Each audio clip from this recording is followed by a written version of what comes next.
system of publishing in the past was horrible to writers. Horrible.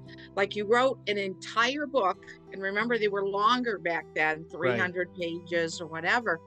And then you sent it off to publishers, and a lot of times you heard nothing or you got a rejection letter, and I know people who have gotten traditional publishing agreements with publishers, and then they would say, okay, we'll be publishing your book in 2 years, you know.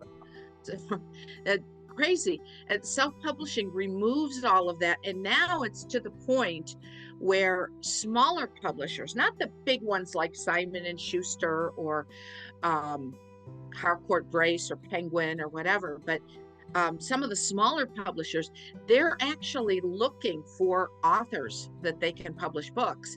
And there's a whole category now called self-publishers. I warn people to be careful because there's a lot of scam artists that Yeah. have all come up just in the last 5 to 10 years. But the self-publishing has really changed the game enormously because of the technology that's readily available.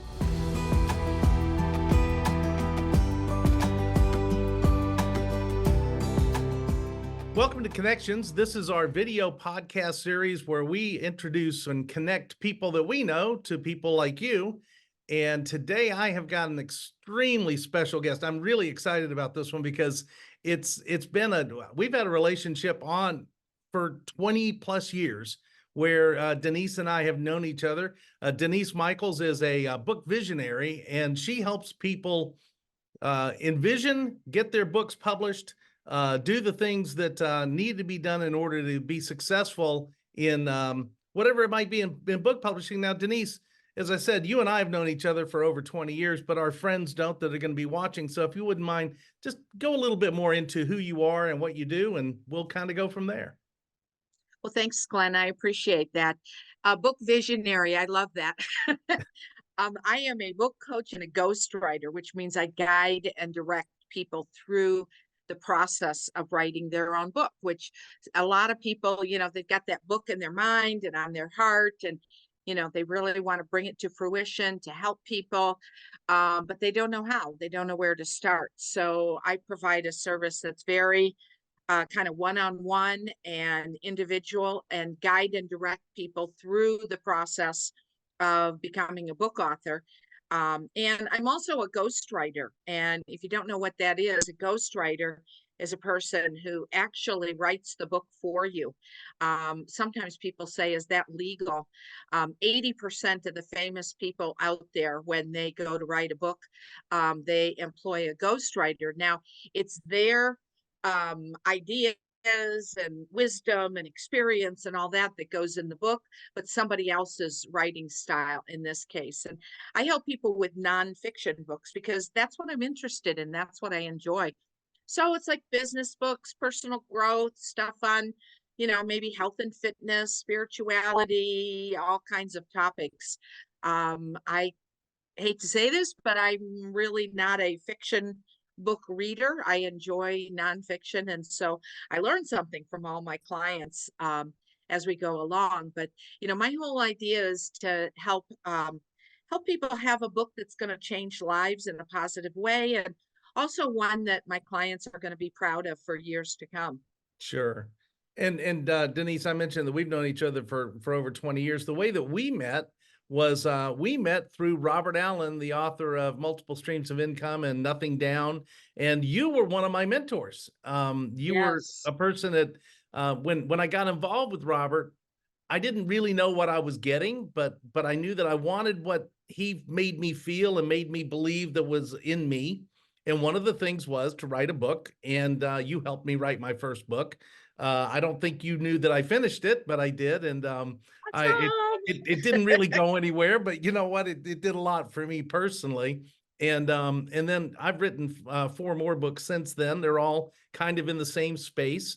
But you were one of my early mentors, and I've always enjoyed the things that you taught me and trained me, and the time that we spent together.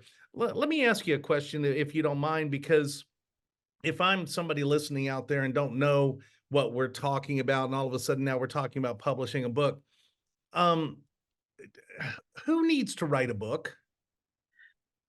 I call these people wisdom professionals.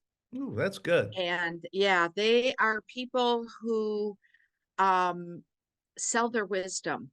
So I had therapists, I've had management consultants, I've had doctors, I've had coaches, people who sell their wisdom, or they want to take what they've done for, decades, for a lifetime, and start turning it into books. For example, in a couple weeks, I'm going to start working with a client. This will be my fourth book I'm helping him with.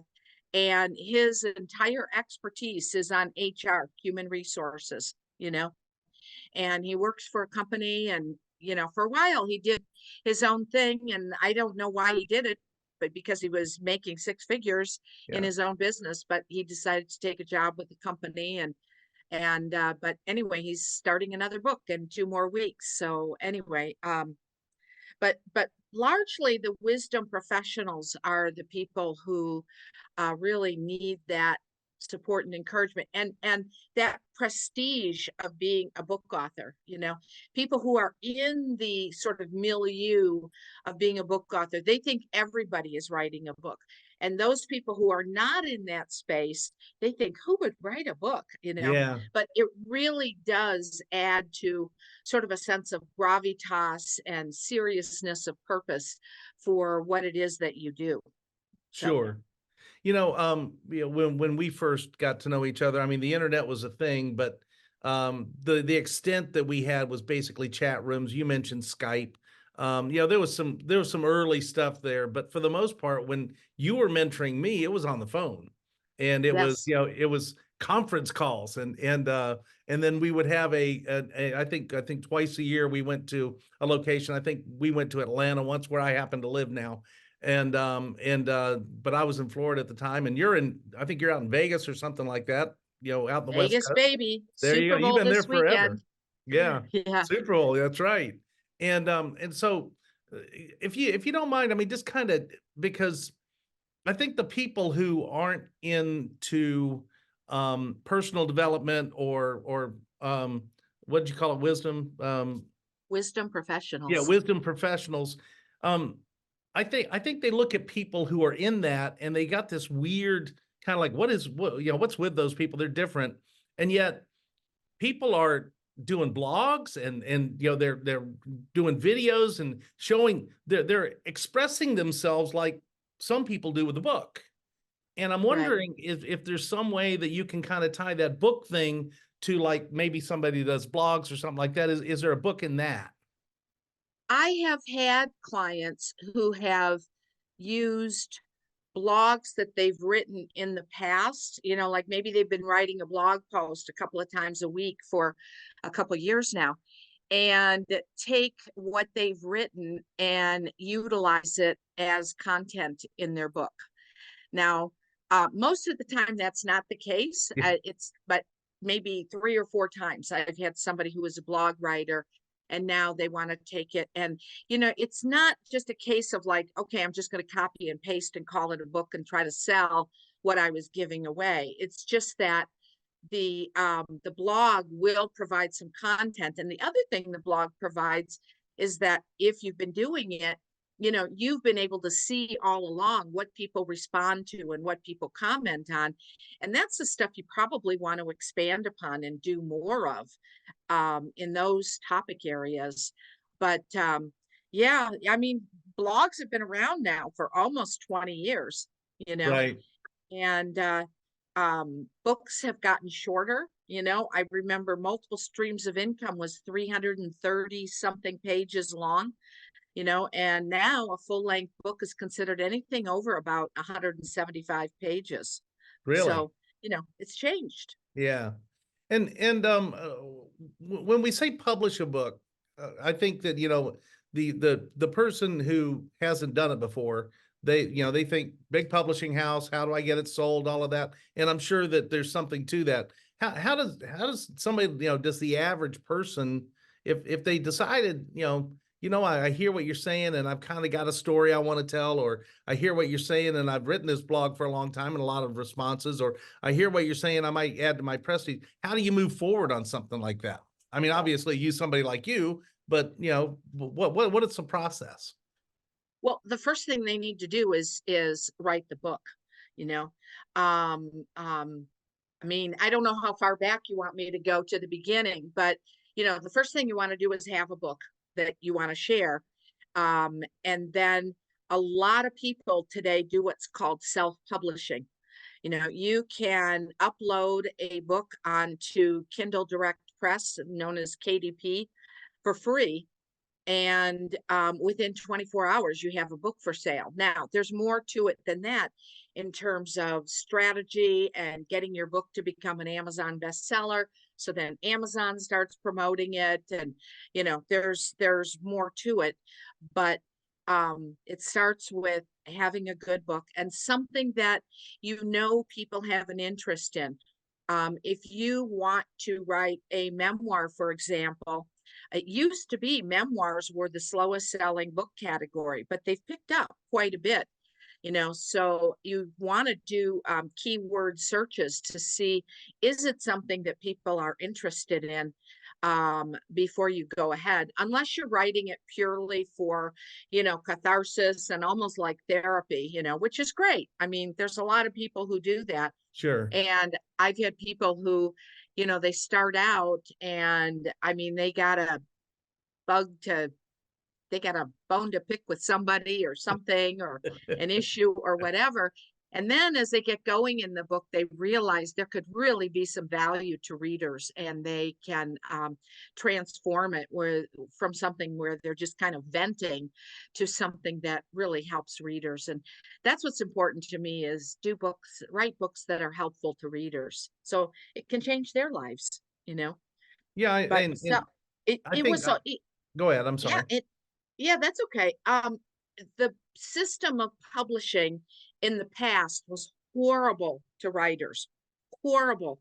Like, you wrote an entire book, and remember they were longer back then, Right. 300 pages or whatever, and then you sent it off to publishers, and a lot of times you heard nothing, or you got a rejection letter. And I know people who have gotten traditional publishing agreements with publishers, and then they would say, okay, we'll be publishing your book in 2 years. you know uh, Crazy. And self-publishing removes all of that, and now it's to the point where smaller publishers, not the big ones like Simon and Schuster or um, Harcourt Brace or Penguin or whatever, but some of the smaller publishers, they're actually looking for authors that they can publish books. And there's a whole category now called self-publishers. I warn people to be careful, because there's a lot of scam artists that Yeah. have all come up just in the last 5 to 10 years. But the self-publishing has really changed the game enormously because of the technology that's readily available. So, you mentioned something that I kind of want to just, you want to warn people about certain things, and so I don't know if this is good or not. So, I mean, but somebody like you can share. I know that there are things out there. There's two different opportunities I've seen from time to time, but both of them are pay to play.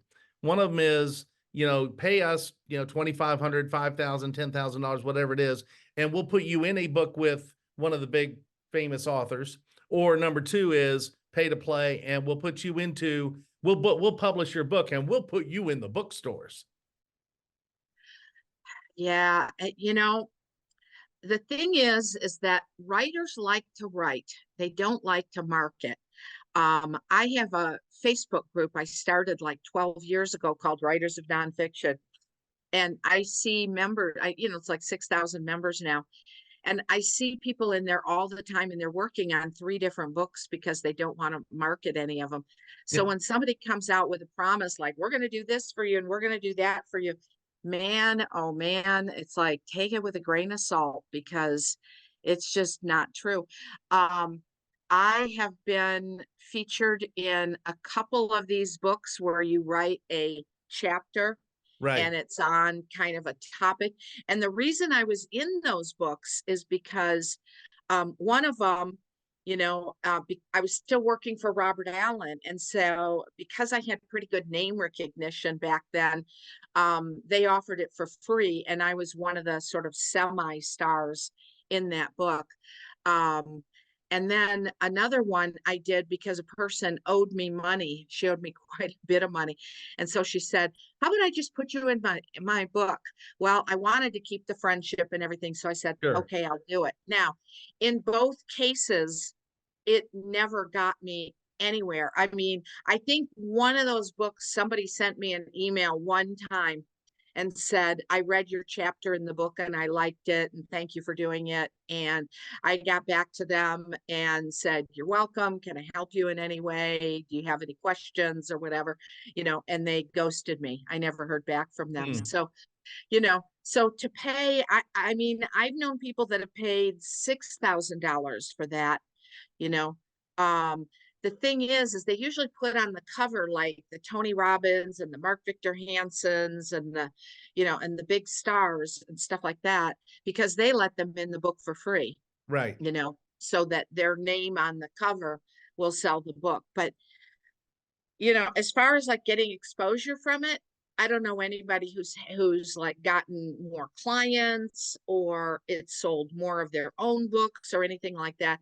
I think it's a vehicle for people who are afraid to do the whole thing themselves, Yeah.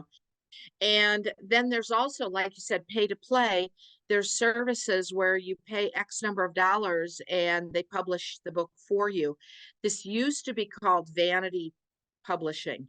Yeah. And my caveat or warning on that would be to go to their website where they will have sort of a catalog of people that they've published, and pick out a couple of them that are maybe similar to your topic. They don't have to be exactly the same, and see if you can connect with them on Facebook or Instagram or LinkedIn or something like that, and have a conversation with them. Did you get your money's worth? Do you feel like they did right by you? Because there are some out there that are good, but there are a lot of them that are scams. Wow. And that's I think that there's a lot of fortunately and unfortunately, it's a lot easier to find out information. And it's a lot Yes, easier yes. to find out too much information, right? And you get into Hmm. this, and I wonder how many people that you run across that have kind of paralyzed themselves by looking and seeking, and like you said, they like to write, but they don't like to market. Well, some people just like to research, and they don't ever get off go. Yes. They drill down, they find somebody who can help them, and then they find somebody else, and this one's saying one thing and that one's saying another. What advice do you have to people when they run into that kind of thing? Find someone you feel that you can trust and stick with them. Because, and I hope maybe there might be listeners on this call that feel like they can trust me and we have a Sure. conversation and move forward. But you're right. I mean, you'll get people who will give different advice. Now, I had a client last fall.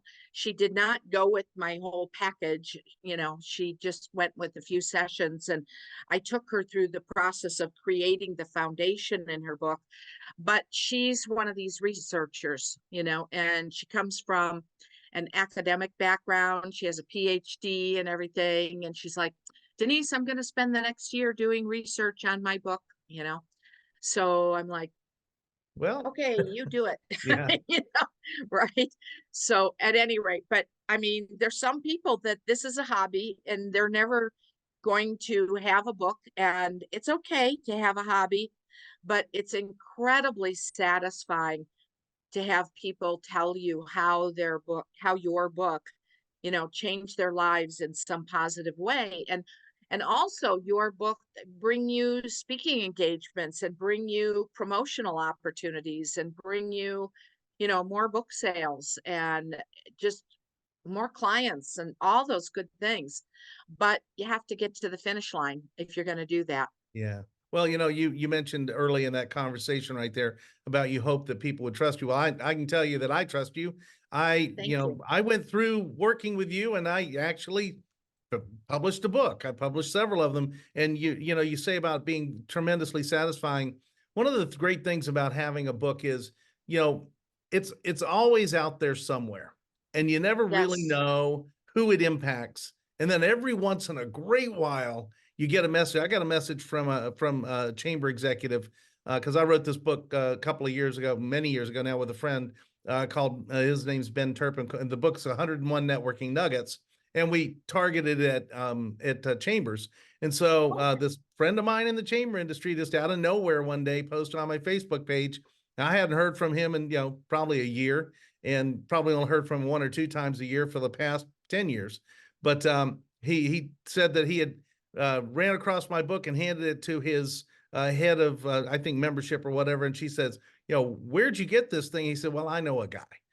Yeah, and so it's very flattering to know that your work. I mean, we wrote that book in 2006, so that's almost Right. 20 years ago, and it's still floating around.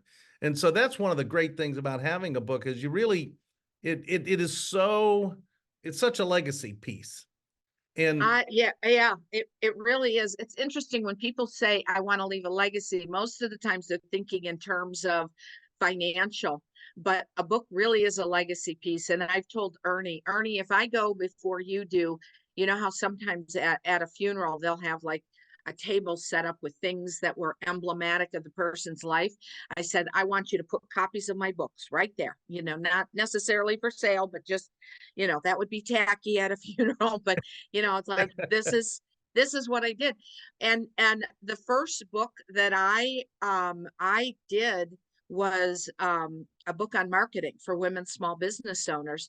It's no longer in print, but I still every once in a while, I mean, I marketed that thing like crazy and got on stages and traveled internationally, and I had foreign rights deals in Portugal and in Korea and everything.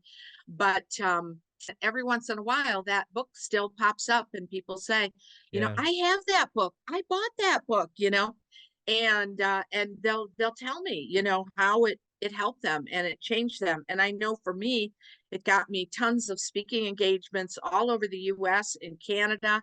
I had foreign rights deals that was published in Korea and in Portugal. Um, and one time someone called me like years and years after it came out, and she said, somebody gave me a copy of your book. I read it over the weekend. I want to work with you. I hope you're not too expensive. that's that's always one of the questions. That's for sure. Yeah.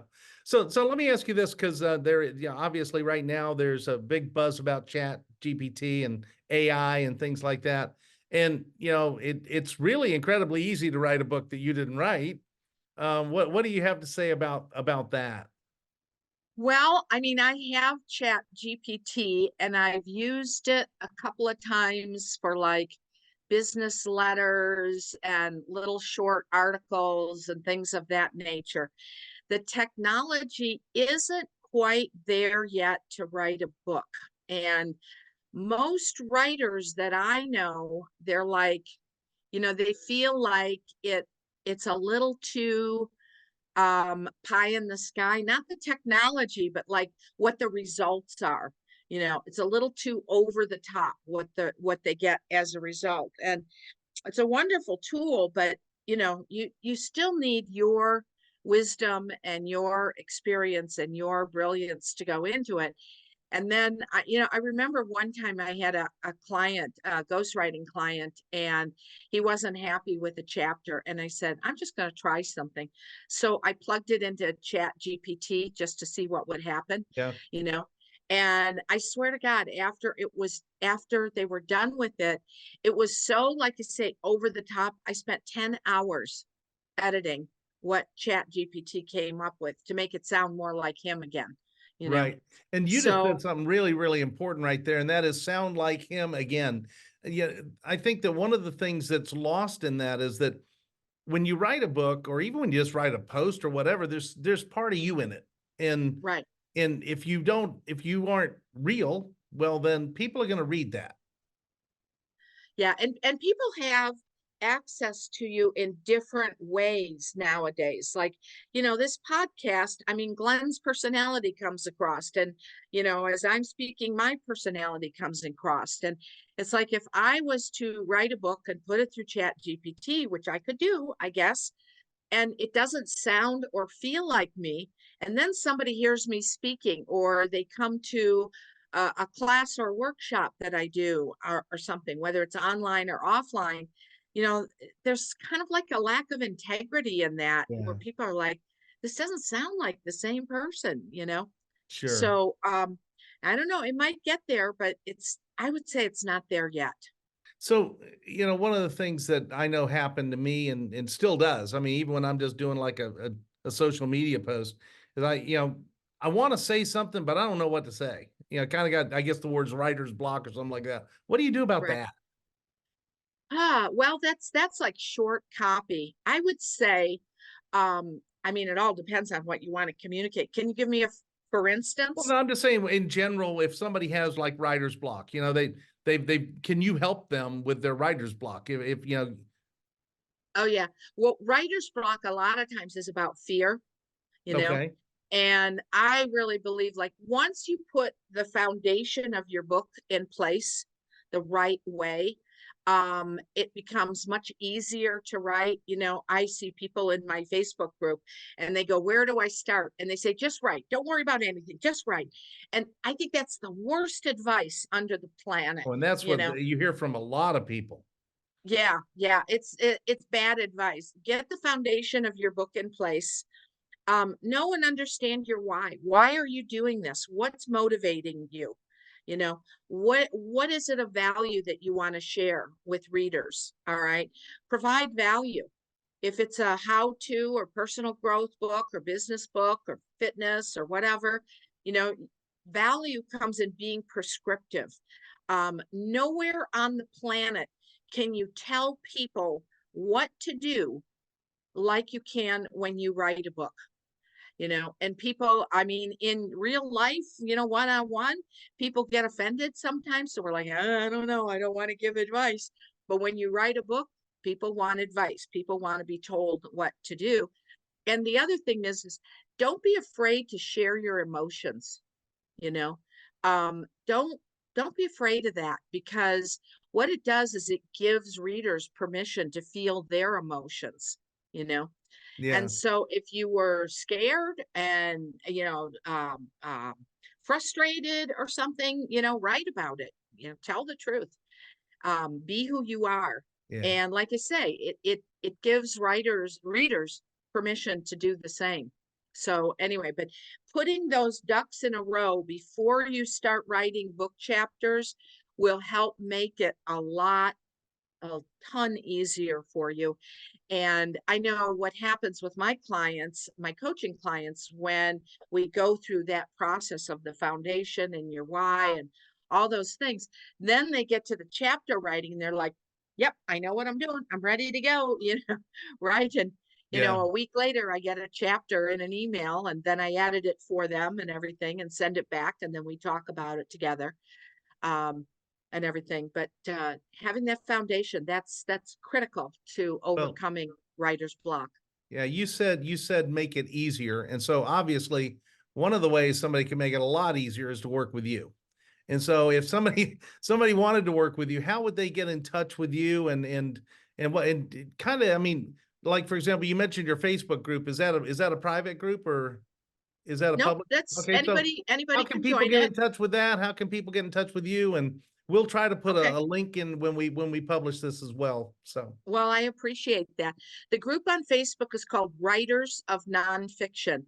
Now, I set it up, I think it's 12 years ago, 13 years ago. And anyway, it has 6,000 members. Now, since then, somebody else started a group called Writers of Nonfiction, but it only has like a couple hundred members. Mine is the bigger one. okay. So you can connect with me that way. Denise M. Michaels is my name, on Facebook and on LinkedIn. You can connect with me that way. I have a website, and my business name is International Book Writing Guild.com, but I've shortened it, for the domain name. So it's ibwguild.com. Or if you go to denisemichaels.com, it'll take you to the bio page on Right. that website, you know. So anyway, and yeah, I'd love to talk with some of your listeners if they have a book in mind and are looking for someone to support them through the process. Well, I know that I have a lot of friends that are kind of they watch what I do, and then I have a lot of clients as well that I know there's some folks there who would get great value out of working with you. I know that I did, and Thank you. the things that you teach, one of the things that people fail to recognize is that once you've learned something from somebody else, I mean, first of all, imagine the learning curve you've avoided, the cost to you to learn what you are able to share for a fraction of that is just And unmeasured.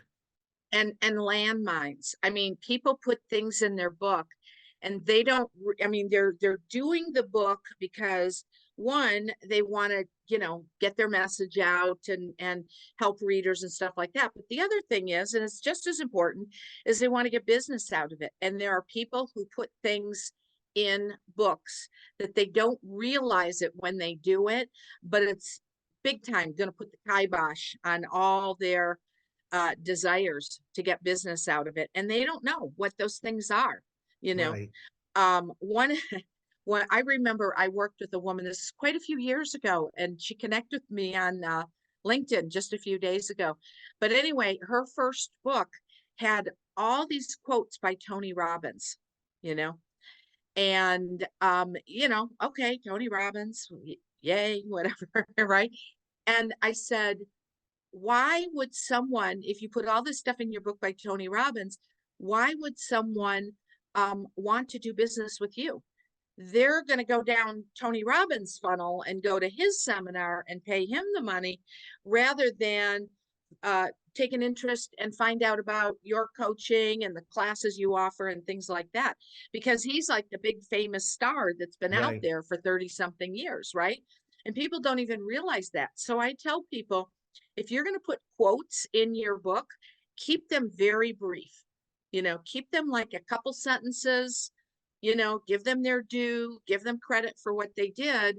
You don't want to necessarily ignore them, but don't go overboard with quotes from other people. And a lot of people don't realize that, You're not you know. kidding, because a lot of self-published books have tons of quotes from other authors.